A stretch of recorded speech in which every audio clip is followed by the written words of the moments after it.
Thank you very much and good evening. If you say the school environment is becoming unsafe for teachers and other students who are prepared to learn, what exactly do you mean?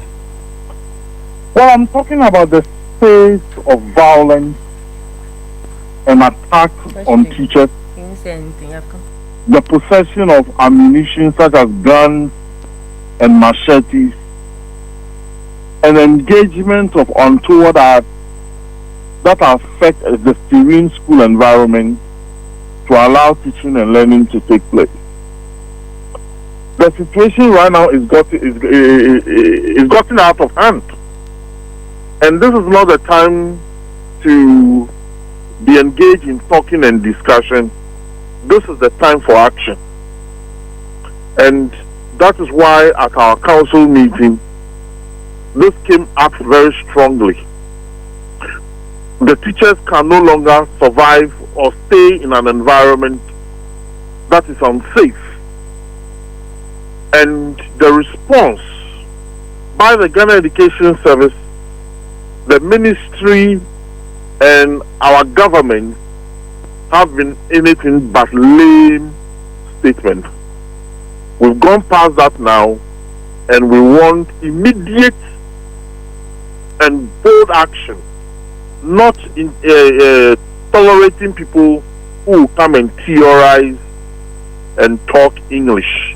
We want immediate directives to be issued to curb the violence and attack on teachers in our schools. And in your view, what do you think is causing this increasing spate of violence on campuses? Because we know teachers are supposed to instill discipline in students.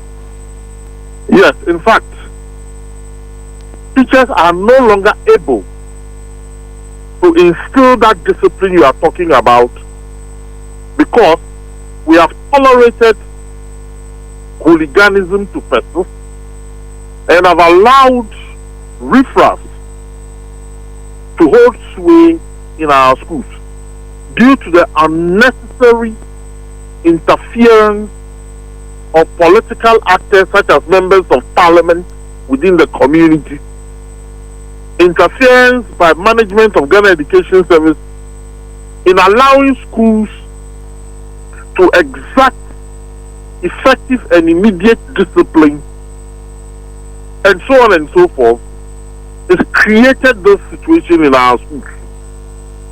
We are demanding immediately that by the 31st of December, the Director General of the Ghana Education Service and the Director General of TVET to issue a public statement opening the door for school management to be able to dismiss or withdraw, suspend students who engage in acts that violate the rules and regulations, and also be able to repeat students who are performing below the academic thresholds of our schools. Well, Angel, you mean now students are not repeated? Now, no headmaster in this country can repeat a silver. You can come to school, you will not even attend classes, but you will be promoted from Form 1, Form 2 to Form 3. Is that the case? That is the case. And when you talk, they will say, if the student is repeated, how can the student be accounted for under the free SHS? And that one person cannot benefit from government sponsorship twice. So I know schools that have admitted students and the students hardly attend classes. They smoke marijuana behind the walls of the schools. They don't respect anybody, and we allow all these hoodlums to persist and live in the schools, threatening students who are willing to learn and teachers who are willing to teach. In your statement, you said the National Council of NAGRAT calls on the Director General of GS to make a pronouncement by the 31st of May. What specific pronouncement are you expecting him to make? Because I know very well that the education minister at an event in Sunyani directed the Ghana Education Service Director to ensure that discipline is maintained in schools. We are asking the Director General to issue specific directives, Such as? one, headmasters and management of schools have now been reposed with the authority to dismiss immediately any student who is found with arms and offensive weapons, who attacks a teacher, who violates school rules and regulations. That school management have the authority to dismiss those students without resort to higher authority. Number 2, bring back repetition of students into the schools. The students who perform below the academic thresholds of the school are repeated in their class, and if they are repeated more than once, they are withdrawn from the school. These directives will empower teachers and school authorities to exact punishment before the offenses go out of proportion. We don't want to wait to be reporting the rape of female teachers and the rape of female students before we pretend, as we do in this country, to be waking up. We don't want to wait for gangsterism in the schools to start killing teachers and fellow students before we wake up in this country. Enough is enough, and we cannot go beyond this point.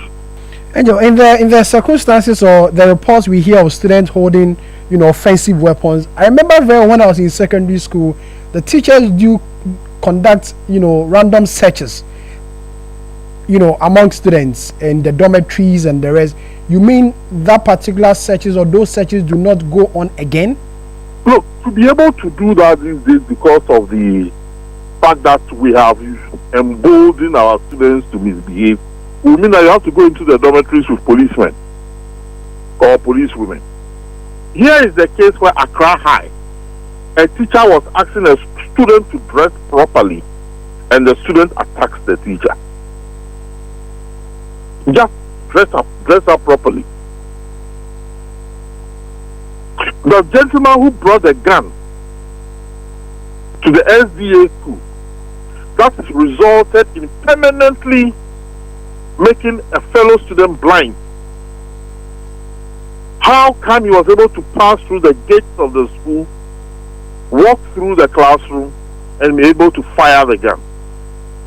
The accursed student who was found with the rifle, how come he could come to school, keep the gun with him, to later expose so as to be caught for possessing an offensive weapon? Is the situation that bad, Angel? Very, very, very bad, my brother.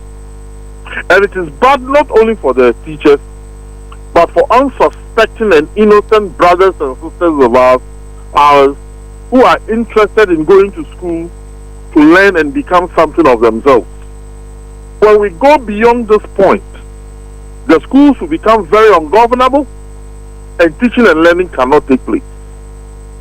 You said that by the 1st of June, if you don't hear this directive from the GES, you are asking council members to announce their own series of actions to protect the teachers in the various schools. What kind of actions are we talking about here? Well, we have a lot of actions lined up, which will start from the 1st of June. We have to protect ourselves. The first order of life is self-preservation. And if you say protection, what exactly do you mean? You also come to school armed? That is a very, very juicy suggestion you are giving to me. If someone can arm himself and harm me, I should be able to come to school armed. And to tell you, we the teachers can acquire the arms better than the students. We we will have to protect ourselves. We will have to make sure that no stupid student kills us in the line of our duty. Angel, I understand your frustration and where you are coming from, but I believe the choice of words will be a bit better if you put it. Well, sorry, I didn't know the word stupid is more dangerous than stabbing the eye of a teacher. I'm sorry, I withdraw that. I understand your frustration, and moving forward, if the teachers want to protect themselves, and the students also come in with this, are we not going to see a chaotic situation? Look, when you study sociology, it will tell you that sometimes you create a very conflicting situation for consensus to start building up. Because the authorities who are supposed to ensure that the measures are implemented are doing nothing. The society is doing nothing. The appeal I'm making is not the first of its kind. And yet, everybody stands and sits aloof. Everybody is quiet. It is not even a topic for discussion. So the question is, what happens to the men and women who are in these schools? Some of whom are living on campus with the students. Some teachers will have to take students from the dormitory sick and be with them in the hospital while they are actually supposed to be with their wives, husbands, and children. And yet, they will have to wake up the next morning to go and teach. Look, Donald Trump, I'm beginning to have some respect for the American president. He recently signed an executive order empowering teachers in schools to take disciplinary action against students who misbehave, in spite of the unworkable Caucasian laws that they have in their country. The president signed that executive order. So if almighty America can do it, what are we doing here? Angel, what can be done to address this situation? Because from the picture you are painting, it looks very chaotic. We will have to stop romanticizing the issue. We will have to take very drastic and draconian measures because we are not in normal times. We are not in normal times. And nobody should come and again jaundice the situation with alien disciplinary prescriptions that are not working. We have tolerated alien disciplinary prescriptions in this country to the extent that our schools and institutions are no longer governable. And this is affecting even learning and teaching in the schools. So, look, my brother, the same discipline that you were under when you were in school, when schools were suspending indefinitely, students were punished when they misbehaved, we want a return of that discipline. Just go back in your mind's eye. What happened to you students when you were in school? That made you who you are. That made me who I am today. That type of discipline is lost in our schools. Angel, someone just sent a text message asking that your proposal for students who do not perform to be withdrawn, are you not then depriving that particular individual from education? Come again, please. It was one of your recommendations that students who do not perform, are repeated or sometimes even withdrawn. There's a text message that says that if this action is taken of a withdrawal, are you not then curtailing the education of these students? That is why when you go to school, you take your education seriously. If you are a class of 50 students and you make 9 Fs in all your subjects, first semester, second semester, or in the case of a basic school, first term, second term, third term, what are you there for?